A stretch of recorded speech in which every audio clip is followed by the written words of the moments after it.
Selamun Aleyküm saygılı vatandaşlar, dindaşlar. Cuma günler hayırlı olsun. Allahu Teala yapkan ibadetlerinizni, dualarınızı makbul kabul eylesin. Sizinle beraberlikte Kırım Müslümanların Dini İdaresi Ayder Arustemov. Bugünkü mevzunu başlamazdan evvel birinciden men taziyede bulunmağa isteyim. Bilemiz ki bugün işte Yeni Zelandiyada iki camide bir saldırı oldu, bir darbe oldu. Yaklaşık 40 tane adam vefat oldu. Allah-u Teala bütün şehitlerimizni kabul eylesin, bütün xorantalarga sabır bağışlasın. Aslında bugünkü gün acayip bir gün yani. Hem de Nemtsov'u da öldürdüler, hem de bu bilemiz ki endi mana 5 yıl nasıl o sahte referandumda geçti. Onun için de aslında bugünkü yayınımız biraz ertelendi, biraz geç başladık. İşte böyle mukaddimeden sonra elbette ki bu saldırı neye işarettir yani Yeni Zelandiya'da. Buna işarettir ki terör hiçbir dini tanımaz, hiçbir milletini tanımaz. Ve bütün işte alem, bugünkü alem bir sözünün aytmak gerek, İslamofobiya yok. Bunu da ben davet ettim. Bütün Müslümanlarını bu meselelerini kotarmaya, çokça yazmaya bu hususta bütün muhitlerde bildirmeye bunu. Böyle mukaddimeden sonra işte esas mevzumuza geçik. Malum bizim yayınlarımız dini yayınlardır. Geçken seferlerde biz ruh ve can hakkında laf yürüttik. 2 bölük çıktı ama işte bu mevzunu biz bitiremedik. Şimdi böyle kısa bir şekilde sizge ve özüme hatırlamaya isteyeyim ne hakkında biz son olarak yani son yayınımızda bu hususta laf ettik. Biz ayttık ki can öyle ama onun ölü demek ki bedenden ne zaman ayrılsa yani bu ayrılış bu işte canın ölümünün işaretidir.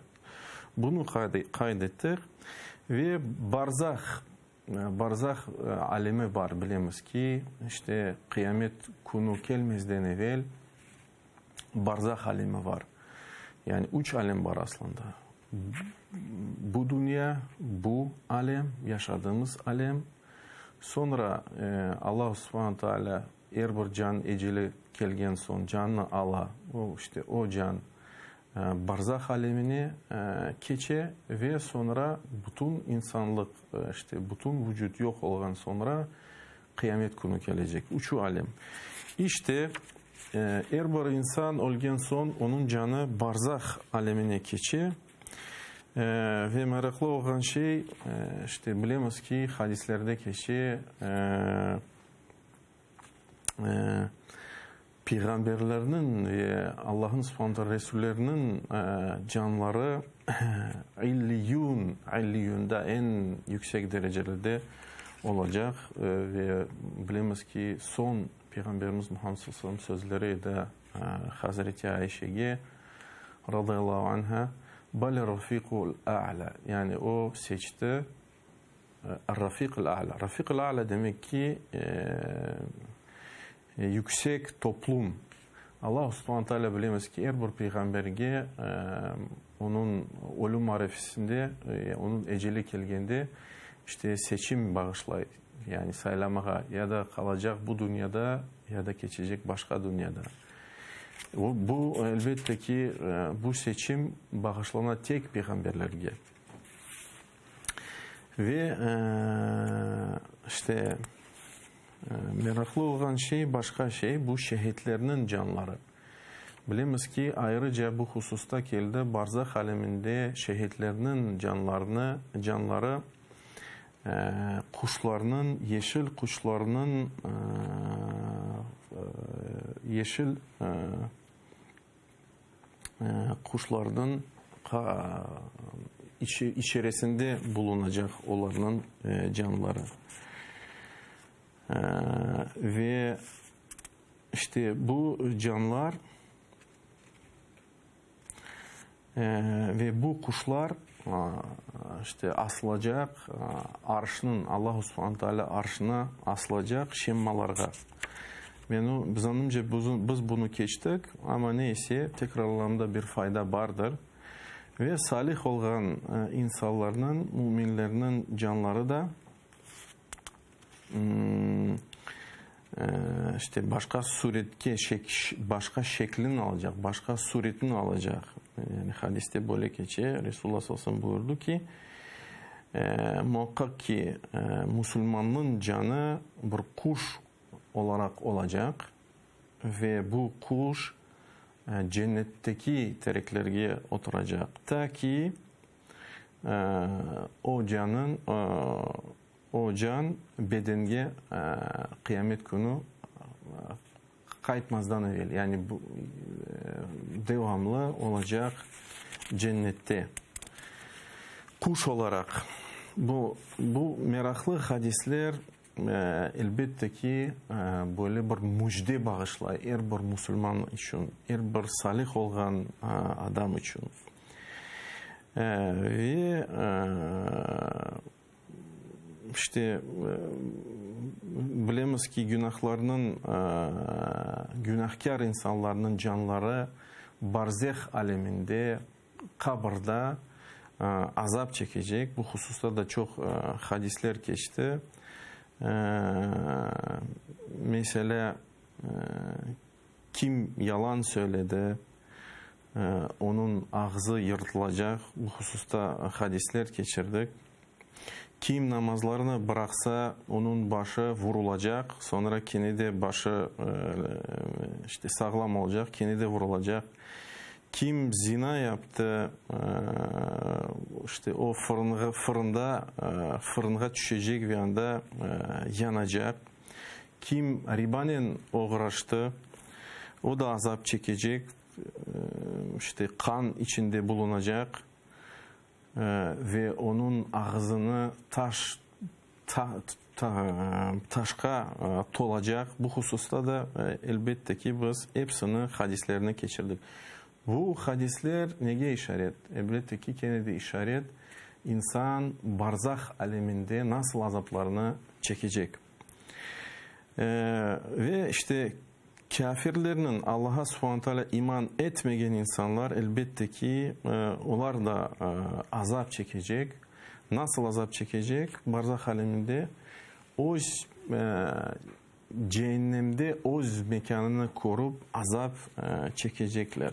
Bu hususta da hadislerine getirdik. Şimdi böyle bir sual peyda ola. Barzah aleminde tek beden mi azap çekecek ya da can azap çekecek ya da hem beden hem de can. Elbette ki en orta bakış bu meselede ve en sevap yani en doğru olan, en musibetli olan bakış bu hususta her bir insanın hem de canı hem de bedeni barzah aleminde azap çekecek. Bu en doğru ve en musibetli bakış bu meselede. Çünkü yani bazı fırkalar bilemiz ki ben bunu ayrıca kaydettim. Hususen Mu'tezile onu reddettiler aslında. Bu kabirdeki olan azabını reddettiler. Ne için? Çünkü onlar bilemiz ki Kur'an'dan önce ve Peygamberimizden Muhammed sallallahu aleyhi ve sellem gelgen sünnetten evvel aklını koydular ve akılla hukum bu gayb olan meselelerge kesmeye tırıştılar ve işte onun için hatalı bakışlar bu meselede çıktı. Başka bir meraklı sual bu hususta ya da bu mevzuda, insan ölgen son bir şey duyama, bir şey his eteme ve bu hususta nasıl metinler geldi? Meraklı olan şey, bu hadisenin hakkında Enes ibn Malik söyleyip, o ayta ki Resulullah sallallahu aleyhi ve sellem ayta, muhakkak ki eğer bir Allah'ın kulu, yani onu mezarga koygan son, yani adam öldü, onu mezarga koydular ve bütün mevcut olan insanlar bu cenazede de yani kütkende o mevta bu insanların ayaklarının işte ve kırsını duyacaktır. Yani seslerini duyacak. Ve bilemiz ki başka olay. Bilemiz ki Bedir Savaşı'ndan sonra Resulullah sallallahu aleyhi ve sellem 3 günden sonra bile böyle geçiyor. İşte bedenlerinin, müşriklerin bedenlerine yaklaşıp ayıttı, böyle ayıttı. Ve ayıttı, ey Ebu Cehil, bilemiz ki Ebu Cehil düşmanıydı, işte bu savaşta öldürüldü. Ey Ebu Cehil İbn Hişam, ey Umeyye İbn Halef, ey Utba İbn Rabia, Şeybe İbn Rabia, bunlar hepsi işte böyle yaman düşmanlarıydı. İslam karşısına ve Muhammed sallallahu aleyhi ve sellem karşısına çıkaydılar. Siz taptınız mı? Allah subhanahu teala Rabbiniz sizge vaat etken şeylerini taptınız mı? Buldunuz mu ak olarak? Yani böyle yani sual verdi. Yani öyle sesli kıçırıp yani bağırıp sesini koterip bunu ayıttı.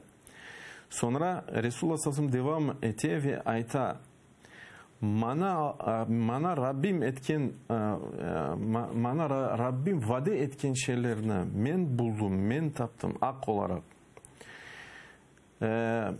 İşte bu anda Resulullah sallallahu aleyhi ve sellem yanında Ömer ibn al-Hattab var idi ve o sordu, ya Resulullah, ey Resulullah, ya bu meftalar bizni yani nasıl işiteler ki bizge cevap versinler? Onların bedeni artık bozulmaya başladı. Çünkü işte koku başladı çıkmaya. İşte Resulullah sallallahu aleyhi ve sellem ayette, ant etem ki Allah'ın isimle kimin elinde benim canım ant etem, onlar sizin gibi nasıl siz beni işitesiniz, onlar da sizin gibi beni işiteler. Ama onlar cevap verip olamaylar. İşte birinci hadisке dayanarak, ikinci de hadisege dayanarak işte hulasa meftalar işiteler.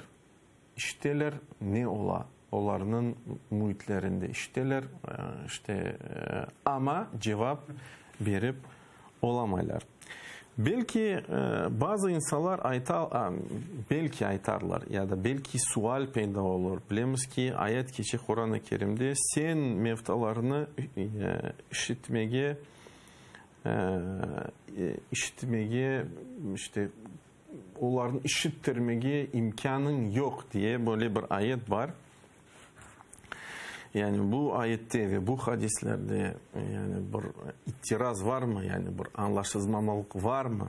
Böyle belki sual peyda olur ama bilemiz ki bu ayet gerçek manada değil ki geniş manada yani geçmiş manada переносном смысле. Çünkü bu hakkında yani bu ayette Allah subhanahu teala ayette işte bu dünyada olan Allah'a iman etmeyen insanlarına yani eğer bir kafir, yani her bir Allah'a iman etmeyen insan hakikatini korup olamay.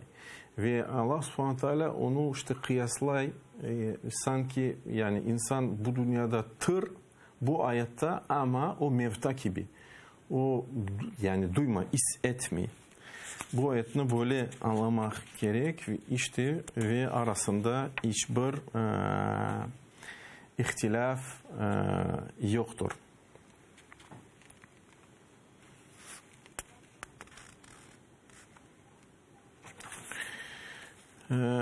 Böylelikle aslında bizim işte mevzumuz, bizim müzakeremiz ruh ve can hakkında bitti desek olacak. Elbette ki daha bir sual peyda olur bazı insanlarda.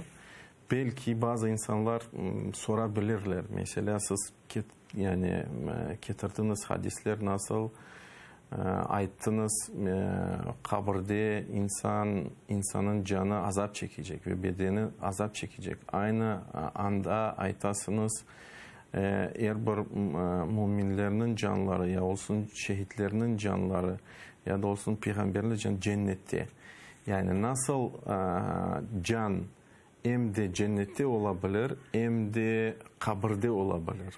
Aslında elbette ki birinciden gayb meselelerini böyle bizimki olgan yani fizika kanunlarına göre gayb olgan meselelerini anlamak birinciden yani doğru değil, onu anlamaya tırışmaya doğru değil. Çünkü o başka bir alem birinciden ve ikinciden elbette ki hem de bu hakikat ve o hakikat yani canlar hem cennette bulunacak hem de bedeninin bağını kayıp etmeyecek. Bu nokta işte. Yani nasıl mesela bilemiz ki biz kıyasladık. Ölüm bir küçük bir insan yuklaganda küçük bir ölümde buluna dedik ki yani insan yuklagan anda onun canı işte başka aleme gidiyor. Ama o başka alemde can olurken o can bedenden bağını kayıp etmiyor. Ve ne zaman Allah subhanahu takdir ete ve emir ete o can o anda kayta ve insan özüne kele tura yani yukudan tura. Öyle de işte canlar barzah aleminde bedenlerinden bağlı olacak. O ince işte incelik böyle incelikini siz işte akılla tırsanız onu anlamağa yani ben bilesem anlaşılır bu incelikle. Gelecek seferlerde Allah kısmet etse müzakere edeceğimiz ende geçeceğimiz kıyamet günü. Kıyamet günü ne zaman gelecek? İnsanlar bilirler mi kıyamet günün hakkında insanın kıyamet günü hakkında bilgiler bilemiz mi? Bilgiler var mı? Ne zaman gelecek?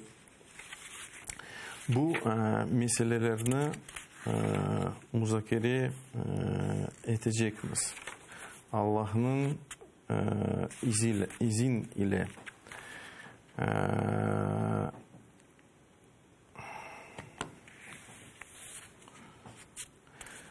işte rejisör bana aytalar dan vaktimiz var. Madem vaktimiz var işte devam edeyim. Kıyamet gününe geçeyim. Kıyamet günü hakikattır, gelecektir ve bu günde hiç şüphe insanda olmamalı. Ve bu hususta nice ayetler var. Ve ben elbette ki bütün ayetlerini yani getirmeyeceğim. Sadece bazı ayetlerini getiriyorum. Mesela Allah subhanahu teala ba'da auzubillahimineşşeytanirracim ayta ki Yudabbirul emra yufassilul ayati leallekum biliqai rabbikum tuqinun. Allah subhanahu teala bütün olğan bu zeminde, bu yerde bütün olğanını, vücudunu idare ete, yani yürsete, yufassilul ayat, o ayetlerini izah eti, anlatay. Leallekum, belki de sizin Rabbinizle yani konuşkenizge inanacaksınız. Kesin iman edeceksiniz. Böyle de tercüme edebiliriz. Belki de siz yani kıyamet gününe iman edeceksiniz. Bu ayet elbette ki delildir. Ya da başka ayette Allah subhanahu teala ayette ki Allahu yabda'ul halqa thumma yu'iduhu thumma ileyhi turcaun. Allah subhanahu teala bütün vücudu yarattı, sonra onu yeniden yaratacak, sonra siz hepiniz ona döneceksiniz ya da kaytacaksınız. Kenede kaytacaksınız demek ki kıyamet günde biz ölgen son, bizim bedellerimiz mahvolgan son Allah subhanahu teala bizni yeniden tır edecek ve canlar bedenlerden bağlanacak ve biz Allah'ın subhanahu teala karşına çıkacağımız hesap çekmeye.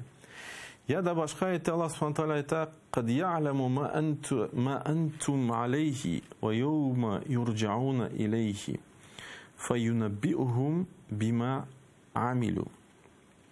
Allah subhanahu teala sizin olğan vaziyetinizde siz yani ne düşünürsünüz, ne yaparsınız, her şeyini bile. وَيَوْمَ يُرْجَعُونَ إِلَيْهِ ve siz ona kaytkan günde onu da bilecek. فَيُنَبِّئُهُمْ بِمَا عَمِلُوا ve sizni haberdar edecek, sizin amellerinizin hakkında sizni haberdar edecek. Kenede bu ayet işte delildir, işarettir kıyamet günü. Ama bu işte işaret belki bazı insanlar aytarlar yani bu kıyamet günü hakkında böyle kıyamet günü sözü bu ayetlerde yok. İşte gelecek ayetlerde muhakkak kıyamet gününde Allah subhanahu teala laf yürsetti. Mesela Allah subhanahu teala ayette inne sa'a atiyetun, muhakkak ki vakit ya da saat gelecek. Saat dediğimiz saat sa'a, yani bu ayette ve başka metinlerde olsun, hadislerde olsun, Kur'an-ı Kerim'de belli bir vakit ve Allah subhanahu teala saat dediğinde ya da sa'a dediğinde ya da Resulullah sallallahu aleyhi ve sellem sa'a dediğinde ne kastetili? Kıyamet günü kastetili. Muhakkak ki kıyamet günü gelecek.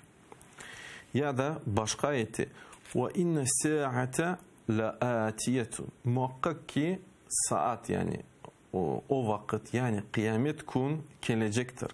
Fasfahis safhal cemil. Onun için sen ey Muhammed büyük gönlü bir insan ol. Ya da başka ayette fa inne ecelallahi la'at ve huves semi'ul alim. Muhakkak ki Allah'ın subhanahu teala eceli, bakınız ecelminde ecel demek ki belli bir müddetin vakiti aslında. Yani bazı insanlar belki düşünürler ecel bu ölüm. Ama böyle incelik var. İşte ecel elbette ki ecel gelse insan öle ama ecel ölüm değildir. Çünkü bilemiz ki atasözlerinin birisi ecel insanı ölümden kurtarır. Yani çünkü ecelin kelimesini doğru anlamak gerek. Eğer senin ecelin yani belli müddetin bitmezse sen ölemeyeceksin. Bu manada. Onun için eğer bir Müslüman böyle düşünmeli.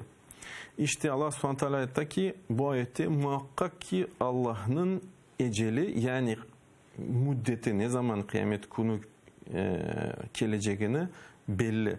Ve huves semi'ul alim ve o her şeyini işite ve her şeyini bile. Ya da başka ayette inne sa'ate la'atiyetun la rayba fiha. وَلَكِنَّ أَكْثَرَ النَّاسِ لَا يُؤْمِنُونَ. Muhakkak ki saat, yani kıyamet günü gelecektir. Şüphesiz. La rayba fihi. Hiç şüphe yok. وَلَكِنَّ أَكْثَرَ النَّاسِ لَا يُؤْمِنُونَ. Lakin çok insanlar buna iman ne yazık ki etmiyorlar. Ne yazık ki bu men özüm koştum. İman etmiyorlar. Ya da başka ayeti Allah subhanahu teala ayeti ki Allahu la ilahe illa huve la yecma'annakum ila yevmil kıyame la rayba fi. Allah tek o bir ilahtır. Yani Allah'tan başka ilah yoktur. La yecma'annakum, muhakkak ki o sizni toplayacak kıyamet günü. İşte bu ayette Allah subhanahu teala ayrıca kaydetti. Yevmel kıyame. Kıyamet günü. La rayba fihi. Bu günde hiç şüphe yoktur. وَمَنْ أَصْدَقُ مِنَ اللّٰهِ حَد۪يثًا. Allah'ın sözlerden Allah füyüsetkinden daha bir kimisi sadık olabilir mi? Ve işte nice ayetler var bu hususta. Ben hepsini de getirmedim bu ayetlerini ve aslında maksadım yok hepsini getirmeye, ama ne kadar çoktur. Ne için bu hususta o kadar çok ayetler geldi? Çünkü bilemiz ki saygılı vatandaşlar, yani kıyamet gününe iman etmek bilemiz ki dinimizin, yani imanımızın bir şartıdır. Yani el imanu bil yevmil ahir. Yani kıyamet gününe iman etmek, nasıl işte meleklerge inanmak, resullerge inanmak, peygamberlerge inanmak, kada ve kaderge inanmak ve ilahiri. İşte imanların şartlarının birisi bu kıyamet günü ya da gelecek günü iman etmesi. Bilemiz ki işte eğer daim dualarımızda işte bunu işte kartlar tekrarlay ve kaydetti. Âmennâ billahi ve melâiketihi ve kutubihi ve rusulihi vel yevmil âhir. Vel yevmil âhir demek ki işte kıyamet günü ya da gelecek günü, yani harfiyen tercüme etsek. Şimdi böyle incelik kıyamet günü son peygamber gelgen son, Allah subhanahu teala son peygamberini yibergen son artık yaklaştı. Ve hatta Resulullah sallallahu aleyhi ve sellem ayette bu'ithtu ana ve sa'a kehateyn. Men ve kıyamet günü böyledir ve iki parmağını görsetti. Yani çok yakın, birbirine çok yakın. Elbette ki yakınlık meselede kıyaslama yapmak gerek. Yani insanlık ne kadar işte bu vücut varsa işte kıyaslasak, yani çok müddet artık geçti insanlıkka, bu vücutta bağışlayan Allah subhanahu teala taraftan bağışlayan müddet artık geçti.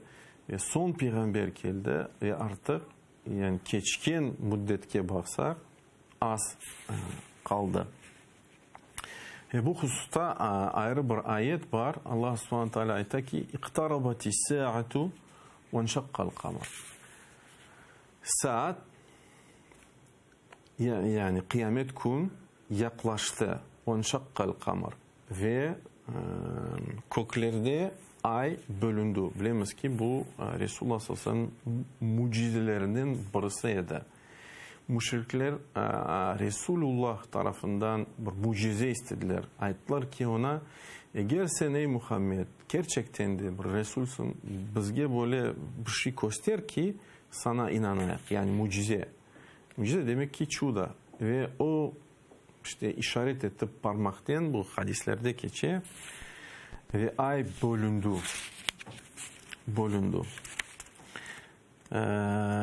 Ve başka ayette Allah subhanahu teala ayette ki اِقْتَرَبَ لِلنَّاسِ حِسَابُهُمْ وَهُمْ فِي غَفْلَةٍ مُعْرِضُونَ. İnsanların hesabat vakti yaklaştı artık. Lakin onlar, yani bütün insanlık hakkında Allah subhanahu laf etseydi, onlar gaflet içinde kalalar. Ve ne yazık ki görüyoruz çok insanlar gerçekte de gaflettedir.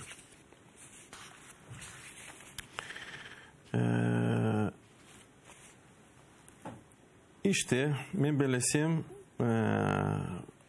işte bunda toxtayıq inşallah gelecek seferlerde kıyamet günün hakkında laf yükselteceğimiz vakit de bitmek üzere. Allah subhanahu teala inşallah gelecek cumalarga bizni yetiştirsin. Allah subhanahu teala bütün Müslümanların işte kanda olsun, bela çekkenler Müslümanlara yardımcı olsun ve vatanımızı bizge en vakitte azat etmeye nasip eylesin. Gelecek cumalarga inşallah yetişik. Ve sallallahu ala nebiyyina Muhammed ve ala alihi ve sahbihi ecmaîn.